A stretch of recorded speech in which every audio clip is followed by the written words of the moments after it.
আমার অ্যানাউন্সমেন্টটা ঠিক মতো শুনছিলে? আমি আমার একমাত্র মেয়ের বিয়ের জন্য পাত্র খুঁজছি। ঠিকঠাক, আমি পাত্রটা খুঁজছি হচ্ছে শিক্ষিত, নম্র, গুড লুক, এরকম একজন পাত্র। কিন্তু তোমাদের দেখে মনে হয় যে এলাকায় থাকো সেই এলাকায় 7 দিন ধরে দুর্ভিক্ষ চলছে। আসসালামু আলাইকুম স্যার, আমি নতুন, আপনার মেয়ের বিয়ে করতে চাই। এই ছেলেটা গুড লুকিং আছে, এই ব্যাপারে একটু ভেবে দেখবি নাকি? বাবা গুড লুকিং হলে কি হয়? দেখো আমি কোনো অশিক্ষিত ছেলেকে বিয়ে করতে না না ম্যাডাম, আমি তিতুমির থেকে ডিগ্রি কমপ্লিট করি। আপনার যদি বিষয়, তার জন্য আমি আমার সব রেজাল্ট নিয়ে আসছি, রেজাল্টের শীট আমার কাছে আছে। আমরা কিন্তু এরকম একটা টিচার ছিলাম, মা কিন্তু শিক্ষিত আছেন। বাবা শিক্ষিত হলেই তো হবে, আমার পছন্দেরও তো একটা ব্যাপার আছে। আচ্ছা ঠিক আছে, এমন তো না যে আমি আজকে একটু দিয়ে দিই। তুই ছেলেকে কিছুদিন দেখ, তুই যদি গ্রিন সিগন্যাল দিস তারপরে না হয় আমরা পরের ধাপটা নিয়ে আলোচনা। ঠিক আছে, কোনো সমস্যা নেই। আপনাদের যত খুশি এমনি আমাদের দেখতে হবে, আমি কিন্তু রেডি আছি।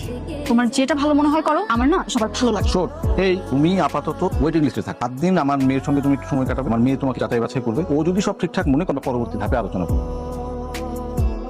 কি এরকম গাড়িতে উঠেছো কখনো? এই প্রথমবার উঠছি। নাম কি? রাতুল। বাসা কে কে আছে? মা বাবা আর আমি। বাবা কি করেন? সবজি বিক্রেতা। আর মা? বাড়ির কাজ করে, বাড়িতে কাজ করে, রান্না করে। এই ম্যাডাম, আমরা কই যাইতেছি? রেস্টুরেন্টে। রেস্টুরেন্টে? আমি তো কোনোদিনও রেস্টুরেন্টে যাই নাই।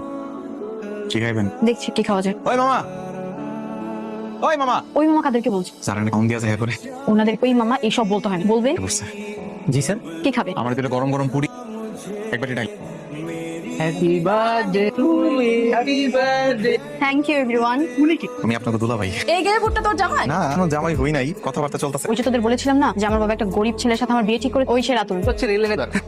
তুমি যাও নিচে যাও। এই যে মিস্টার, আপনাকে নিচে এসে দাঁড়াতে বল। এদিকে কেন এসেছেন? না, এমনি একটু হাঁটাহাঁটি করতেছে। এমনিতে হাঁটাহাঁটি করছে নাকি সিগারেটের দোকান খুঁজছে? আমি জীবনে কোনদিন এইসব বিড়ি সিগারেট ছুঁয়েও দেখি। আমার বাপের কথা। আঙ্কেল একটু বলবেন? ছেলে বলুন।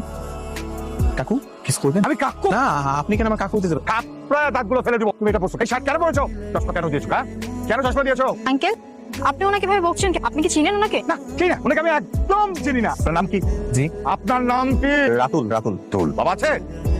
নাম কি বাবা? রায়হান আলী মোল্লা। রায়হান আলী মোল্লা। উনি কি করেন? উনি সবজি বিক্রি করেন। মনে মাথায় সমস্যা আছে, চলেন আমরা যাই। আসসালামু আলাইকুম।